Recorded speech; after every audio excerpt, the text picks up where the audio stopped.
Hello everyone, ನಾನು ನಿಮ್ಮ RJ Angry bird. ಇವತ್ತು ನಾವು KSOU 4th ಸೆಮ್ MCOMನಲ್ಲಿ ಬರೋ ವೈವಾ ಪ್ರಾಜೆಕ್ಟ್ ರಿಪೋರ್ಟ್ ಹೇಗೆ ಪ್ರಿಪೇರ್ ಮಾಡೋದು ಅಂತ ಕಂಪ್ಲೀಟ್ ಡೀಟೇಲ್ಸ್ ತಿಳಿಸ್ಕೊಡ್ತಾ ಹೋಗ್ತೀನಿ.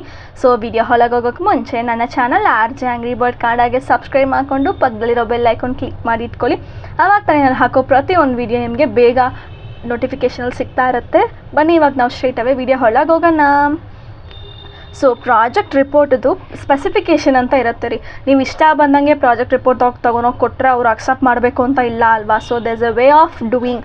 ಸೊ ಅದು ನಿಮ್ಮದು ಹೋಲ್ ಪ್ರಾಜೆಕ್ಟ್ ಏನಿದೆ ಇದೇ ಸ್ಪೆಸಿಫಿಕೇಷನಲ್ಲಿ ಇರಬೇಕು. ಫಾರ್ ಎಕ್ಸಾಂಪಲ್ ನಿಮ್ಮ ಫುಲ್ ಪ್ರಾಜೆಕ್ಟು 100ಇಂದ 120 ಪೇಜಸ್ ಒಳಗೆ ಇರಬೇಕು, with all the internal guide letter, external guide letter, biodata, project report, ಪ್ರತಿ ಆ ಪೇಜಸ್ ಎಲ್ಲ ಸೇರಿ 120 ಒಳಗಿರಬೇಕು. ಮಿನಿಮಮ್ 100 ಇರಬೇಕು, ಮ್ಯಾಕ್ಸಿಮಮ್ 120 ಒಳಗೆ ಮುಗಿಸ್ಬಿಡ್ಬೇಕು. ನೀವು ಎಷ್ಟೇ ದೊಡ್ಡ ಪ್ರಾಜೆಕ್ಟ್ ಮಾಡಿ 100 ಪೇಜಸ್ 500 ಪೇಜಸ್ ಕೊಡ್ತೀನಿ ಅಂದರೂ ದೇ ವಾಂಟ್ ಅಕ್ಸೆಪ್ಟ್. 100ಇಂದ 120 ಒಳಗೆ ಮಿನಿಮಮ್ ಇರಲೇಬೇಕಾಗತ್ತೆ. ಮತ್ತು ನಿಮ್ಮ ಹೋಲ್ ಪ್ರಾಜೆಕ್ಟು ಕೂಡ ಫಾಂಟ್ ಸೈಜ್ ಬಂದು 12 ಇರಬೇಕು. ಕಾನ್ಸ್ಟೆಂಟಾಗಿ 12 ಇರಬೇಕು. ನೀವು ಹೋಲ್ ಪ್ರಾಜೆಕ್ಟು ಕಂಟ್ರೋಲ್ ಆಲ್ ಕೊಟ್ಬಿಟ್ಟು 12 ಅಂತ ಮೆನ್ಷನ್ ಮಾಡಿದ್ರೆ ನಿಮಗೆ ಎಲ್ಲ ಫಾಂಟ್ ಸೈಜು 12ಗೆ ಕರೆಕ್ಟಾಗಿ ಬಂದುಬಿಡುತ್ತೆ. ಐ ನೋ ತುಂಬ ಜನ ಆಸೆ ಕೊಟ್ಟೆ ಮಾಡಿಸ್ತೀರ ಅಂತ, I should not tell this, but ಎಲ್ಲರೂ ಸ್ವಲ್ಪ ತುಂಬ ಜೆನ್ಯೂನಾಗಿ ಮಾಡಲೇಬೇಕು ಅಂದ್ಕೊಂಡಿರ್ತಾರಲ್ಲ ಅವರಿಗೋಸ್ಕರ ಈ ವಿಡಿಯೋ, ಓಕೆನಾ. ಮತ್ತು ಕಮೆಂಟ್ ಸೆಕ್ಷನ್ ಯಾರು ಬಂದು ಬೈಯಕ್ಕೆ ಹೋಗಬೇಡಿ. ದೆನ್ ನಿಮ್ಮ ಫಾಂಟ್ ಸ್ಟೈಲ್ ಏನಿದೆ ಅದು ಟೈಮ್ಸ್ ನ್ಯೂ ರೋಮನ್ ಅಂತ.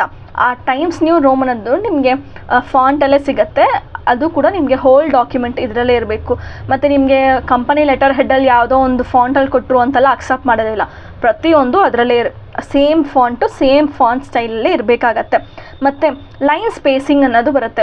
ಒಂದು ಪ್ಯಾರಾಗ್ರಾಫಲ್ಲಿ ಒಂದು ಲೈನ್ಗೂ ಇನ್ನೊಂದು ಲೈನ್ಗೂ ಎಷ್ಟು ಸ್ಪೇಸಿಂಗ್ ಇರಬೇಕು ಅಂದರೆ ಇಡೀ ಪ್ರಾಜೆಕ್ಟು 1.5 ಸ್ಪೇಸಿಂಗಲ್ಲೇ ಇರಬೇಕು. ಮತ್ತು A4 ಶೀಟಲ್ಲಿ ಮಾತ್ರ ಮಾಡಿಸ್ಬೋದಾ, ಆರ್ ನಾವು ನಾರ್ಮಲ್ ಶೀಟ್ಸಲ್ಲೂ ಮಾಡಿಸ್ಬೋದಾ, ಇಲ್ಲ ಬಾಂಡ್ ಶೀಟ್ಸಲ್ಲೇ ಮಾಡಬೇಕಾ ಅಂತ ಕ್ವೆಶನ್ ಕೇಳಬೇಡಿ. ಇಲ್ಲಿ ಆಲ್ರೆಡಿ ಮೆನ್ಷನ್ ಮಾಡಿಬಿಟ್ಟಿದ್ದಾರೆ. One side bond sheet A4 sheet ಸೈಜಲ್ಲೇ ಇರಬೇಕು, ಬಟ್ ಅದು ಬಂದು ಬಾಂಡ್ ಶೀಟ್ ಆಗಿರಬೇಕು. ಮತ್ತು ಒಂದು ಸೈಡಲ್ಲೇ ನೀವು ಪ್ರಿಂಟ್ ಕೂಡ ಮಾಡಬೇಕಾಗತ್ತೆ.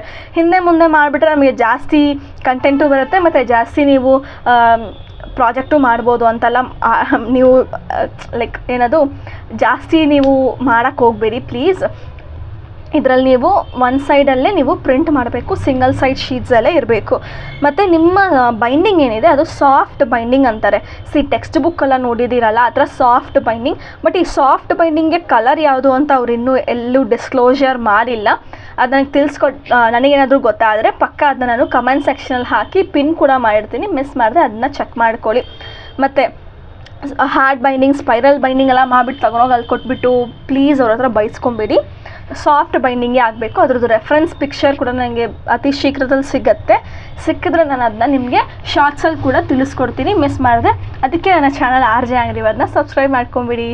ಸೊ ನೆಕ್ಸ್ಟ್ ಏನಪ್ಪ ಅಂದರೆ ಯಾವುದೆಲ್ಲ ಶೀಟ್ಸ್ ನೀವು ಅದರಲ್ಲಿ ಅಟ್ಯಾಚ್ ಮಾಡಬೇಕು. ಫಸ್ಟು ಬಂದು ಟೈಟಲ್ ಶೀಟ್ ಆಗುತ್ತೆ. ಟೈಟಲ್ ಶೀಟ್ ಯಾವುದು ಅಂದರೆ ದಿಸ್ ಒನ್, ಓಕೆನಾ.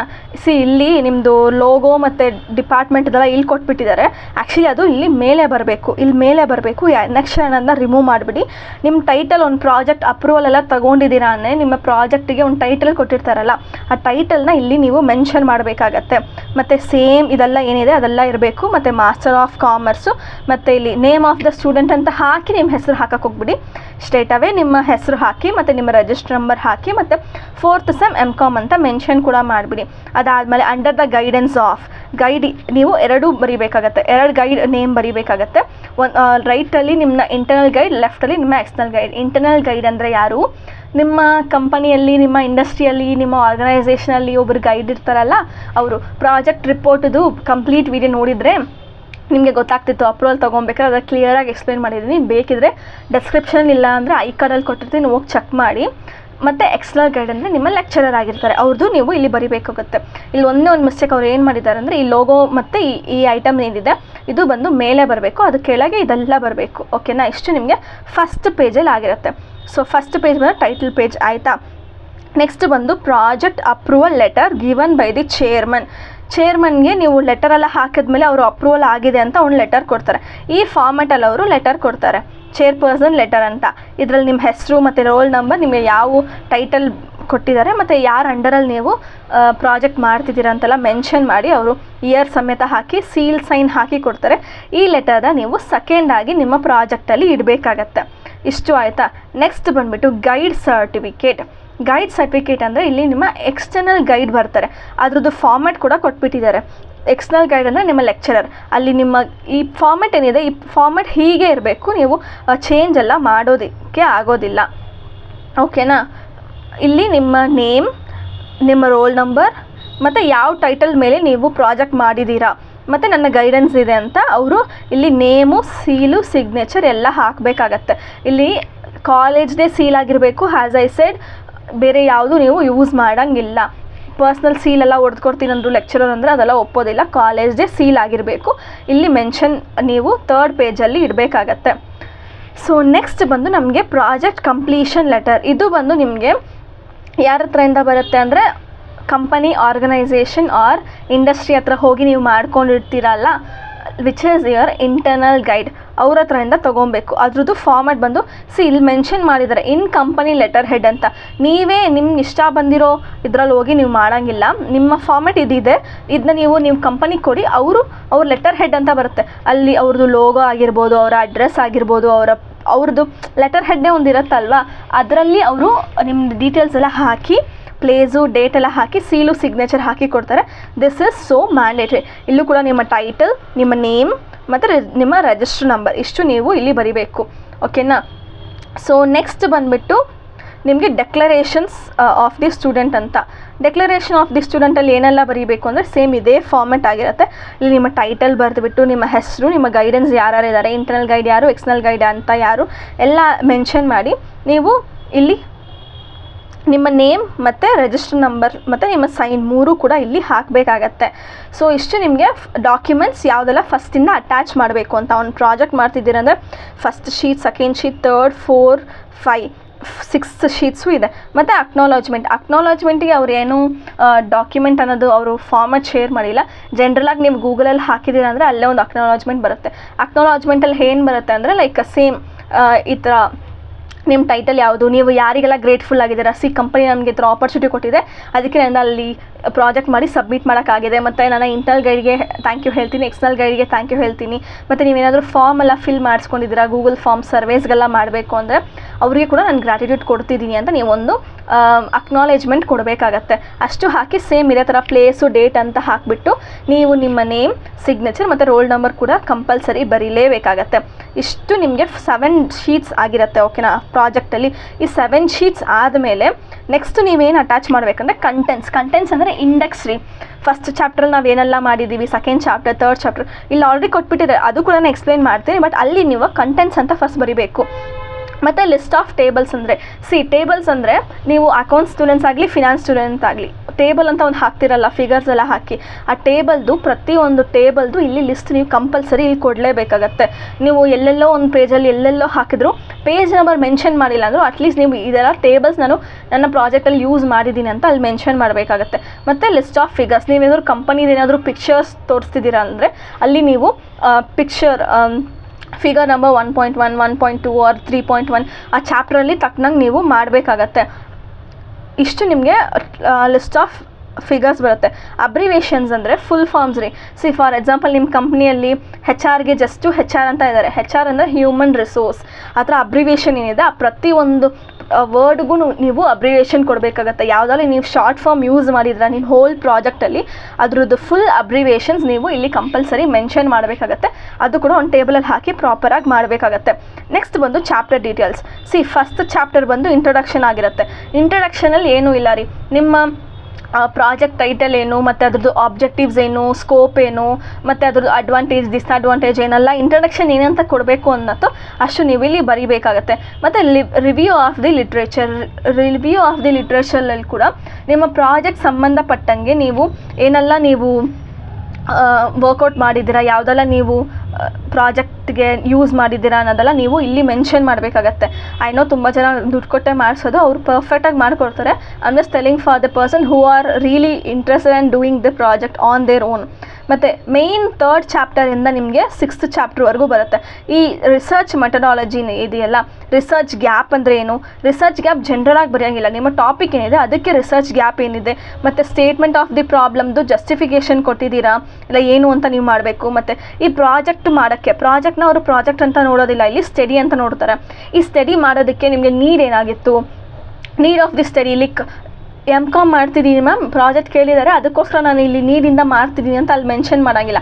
ಈ ಪರ್ಟಿಕ್ಯುಲರ್ ಟಾಪಿಕ್ ಚೂಸ್ ಮಾಡಿರ್ತೀರಲ್ಲ, ಆ ಟಾಪಿಕ್ ಯಾಕೆ ನೀಡ್ ಆಗಿದೆ, ಸೊ ನೀವು 3 ಟಾಪಿಕ್ ಕಂಪಲ್ಸರಿ ಚೂಸ್ ಮಾಡಿ ಕಲಿಸಿರ್ತೀರಲ್ಲ, ಅದ್ರ ಒಂದು ನಿಮಗೆ ಅಪ್ರೂವ್ ಮಾಡಿರ್ತಾರೆ. ಬಟ್ ಅದರಲ್ಲಿ ಯಾವುದೇ ಬಂದು ನೀವು ಆ ಪ್ರಾಜೆಕ್ಟನ್ನು ನೀವು ಹೇಗೆ ಮಾಡಬೇಕು ಅಂದ್ಕೊಂಡಿದ್ದೀರಾ, ಯಾಕೆ ನೀಡ್ ಇದೆ ಅನ್ನೋದೆಲ್ಲ ಬರುತ್ತಲ್ಲ, ಸೊ ಆ ನೀಡನ್ನ ನೀವು ನೋಡಬೇಕು. ಮತ್ತು ಆಬ್ಜೆಕ್ಟಿವ್ ಆಫ್ ದಿ ಟಾಪಿಕ್ ಮತ್ತು ಹೈಪೋಥೆಸಿಸ್ ಅಂತೂ ಕಂಪಲ್ಸರಿ ಕೊಡಲೇಬೇಕಾಗತ್ತೆ. It will enhance your project. ಮತ್ತು ಸ್ಕೋಪ್ ಆಫ್ ದಿ ಸ್ಟಡಿ ಮತ್ತು ರಿಸರ್ಚ್ ಮೆಥಡಾಲಜಿ. ರಿಸರ್ಚ್ ಮೆಥಡಾಲಜಿಯಲ್ಲಿ ನಿಮಗೆ ವೇರಿಯಸ್ ಥಿಂಗ್ಸ್ ಬರುತ್ತೆ. ಇವಾಗ ಅಕೌಂಟ್ಸ್ ಅವರು ಅಂದರೆ ಲಾಸ್ಟ್ ಇಯರ್ದು ಅಕೌಂಟಿಂಗ್ ಎಲ್ಲ ಬ್ಯಾಲೆನ್ಸ್ ಶೀಟೆಲ್ಲ ಇಟ್ಟು ನೀವು ಟ್ರಯಲ್ ಬ್ಯಾಲೆನ್ಸ್ ಎಲ್ಲ ಮಾಡಿ ಫುಲ್ ತೋರಿಸ್ತಿರಲ್ಲ, ಸೊ ನೀವು ಅದ್ರ ಬಗ್ಗೆ ಇಲ್ಲಿ ಎಕ್ಸ್ಪ್ಲೈನ್ ಮಾಡಬೇಕಾಗತ್ತೆ. ಸಪೋಸ್ ಇಲ್ಲ HR ಅವ್ರು ಏನಂದರೆ ಅವರು ಗೂಗಲ್ ಫಾರ್ಮ್ ಮುಖಾಂತರ ಅವ್ರು ಏನಾದರೂ ಸರ್ವೆ ಥರ ಮಾಡಿರ್ತಾರೆ.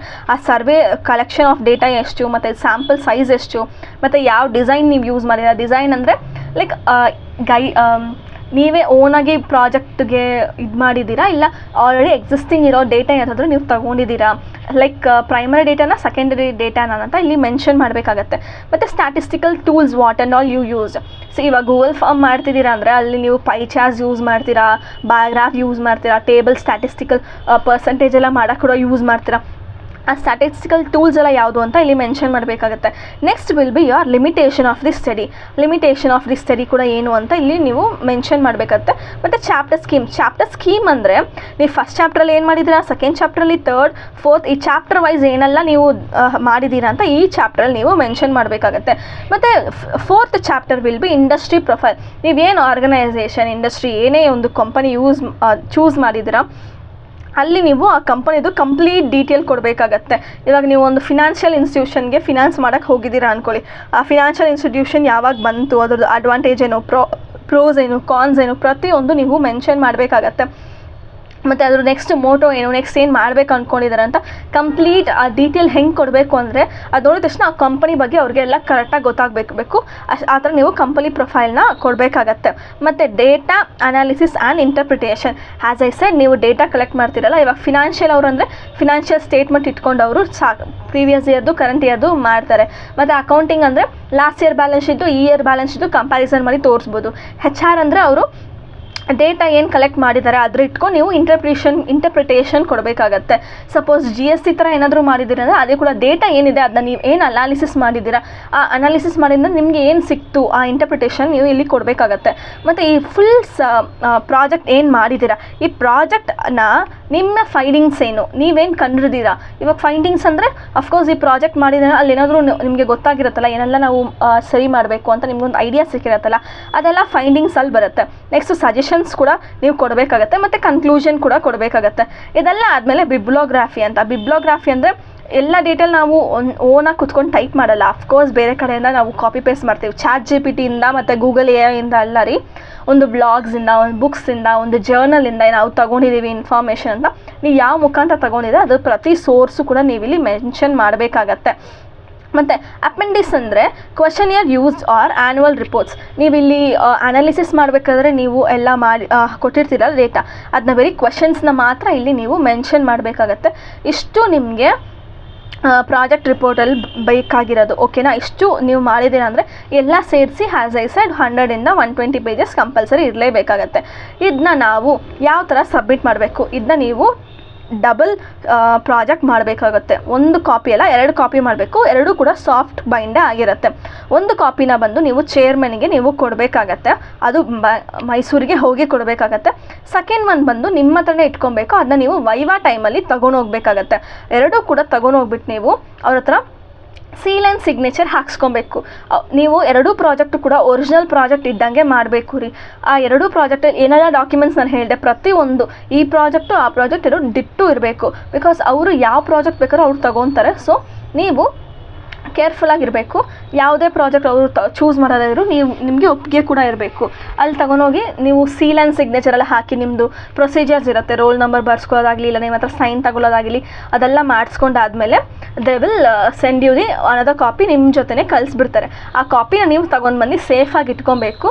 ಸೇಫಾಗಿ ಇಟ್ಟಾದ್ಮೇಲೆ ನಿಮ್ಮ 4th ಸೆಮ್ ಎಕ್ಸಾಮ್ ಏನಿದೆ ಅದಾಗಿದ್ದು 1 ವೀಕ್ ಆಗಲ್ಲ ಒಂದು ವೈವಾ ಲಿಸ್ಟ್ ಅಂತ ಬಿಡ್ತಾರೆ. ಯಾವ್ಯಾವ ಸ್ಟೂಡೆಂಟು ಯಾವತ್ತು ಬಂದು ಅಲ್ಲಿ ಅಟೆಂಡ್ ಆಗಬೇಕು ವೈವಾ ಅಂತ. ಆ್ಯಂಡ್ ವೈವಾಗೆ ಮ್ಯಾಂಡೇಟ್ರಿ ನೀವು ಮೈಸೂರಿಗೆ ಹೋಗಬೇಕಾಗತ್ತೆ, ಬೇರೆ ರೀಜನಲ್ ಸೆಂಟ್ರಲ್ಲಿ ಎಲ್ಲೂ ಬರೋದಿಲ್ಲ. ಮತ್ತು ಅವ್ರು ಏನು ಡೇಟ್ ಕೊಟ್ಟಿದ್ದಾರೆ ಅದೇ ಡೇಟಲ್ಲೇ ನೀವು ಹೋಗಿ ಸಬ್ಮಿಟ್ ಕೂಡ ಮಾಡಿ, ಸಬ್ಮಿಷನ್ನೆಲ್ಲ ವೈವಾ ಕೂಡ ತೊಗೊಬೇಕಾಗತ್ತೆ. ಇಷ್ಟು ಆಗಿದೆಯಾ? ಸೊ ಇದರಲ್ಲಿ ನಿಮಗೆ ನೆಕ್ಸ್ಟು ಅಷ್ಟೇ. ನಾನು ಫಸ್ಟ್ ವೀಡಿಯೋದಲ್ಲಿ ಹೇಳ್ದಂಗೆ ಮ್ಯಾಕ್ಸಿಮಮ್ 150 ಮಾರ್ಕ್ಸ್ ಇರುತ್ತೆ ಪ್ರಾಜೆಕ್ಟ್ ರಿಪೋರ್ಟಿಗೆ. ಅದರಲ್ಲಿ ಮಿನಿಮಮ್ ಅಂದರೆ ನಿಮಗೆ 70 ಆದರೂ ನೀವು ಪಾಸಿಂಗ್ ಮಾರ್ಕ್ಸ್ ತೊಗೊಳ್ಳೇಬೇಕಾಗತ್ತೆ. ಇಷ್ಟು ನಿಮಗೆ ಇನ್ಸ್ಟ್ರಕ್ಷನ್ಸ್ ಆಗಿರುತ್ತೆ. ಕಂಪ್ಲೀಟ್ ಡೀಟೇಲ್ಸ್ ನಾನು ತಿಳಿಸ್ಕೊಟ್ಟಿದ್ದೀನಿ. ಇದು ಬಿಟ್ಟು ನಿಮ್ಗೆ ಏನೇ ಡೌಟ್ಸ್ ಇದ್ದರೂ ನನಗೆ ಕ್ಲಿಯರೆನ್ಸ್ಗೆ ಕೇಳ್ಬೋದು, ನಾನು ಪಕ್ಕ ಅವೈಲೇಬಲ್ ಇರ್ತೀನಿ. ಆ್ಯಂಡ್ ಈ ವಿಡಿಯೋ ನಿಮಗೆ ಇಷ್ಟ ಆಗಿದ್ದರೆ ನನ್ನ ವಿಡಿಯೋಗೆ ಒಂದು ಲೈಕ್ ಕೊಟ್ಟು ನಿಮ್ಮ ಫ್ರೆಂಡ್ಸಿಗೆ ಆದಷ್ಟು ಶೇರ್ ಮಾಡಿ. MCOM ಅವ್ರು ಯಾರೆಲ್ಲ ಓದ್ತಿದ್ದಾರೆ so that they will be getting benefit of it. ಮತ್ತು ನನ್ನ ಚಾನಲ್ RJ Angry Bird ಕನ್ನಡಗೆ ಸಬ್ಸ್ಕ್ರೈಬ್ ಮಾಡಿಕೊಂಡು ಪಕ್ಕದಲ್ಲಿರೋ ಬೆಲ್ ಐಕಾನ್ ಕ್ಲಿಕ್ ಮಾಡ್ಕೊಳ್ಳಿ. ಅವಾಗ ತಾನೇ MCOM ವೈವಾದಲ್ಲಿ ಯಾವ ಥರ ಎಲ್ಲ ಕ್ವಶನ್ ಕೇಳ್ತಾರೆ ಅಂತ ಒಂದು ಲಿಸ್ಟ್ ಪ್ರಿಪೇರ್ ಮಾಡಿಟ್ಟಿದ್ದೀನಿ. ಆ ಲಿಸ್ಟ್ ನಿಮಗೆ ನಾನು ತಿಳಿಸ್ಕೊಡ್ತೀನಿ. ಸೊ ಅಂಟಿಲ್ ಅನ್ಲೆಸ್ ಇದೇ ಥರ ಇನ್ನೊಂದು ಒಳ್ಳೆ ವಿಡಿಯೋದಲ್ಲಿ ಸಿಗೋಣ. Cheers all.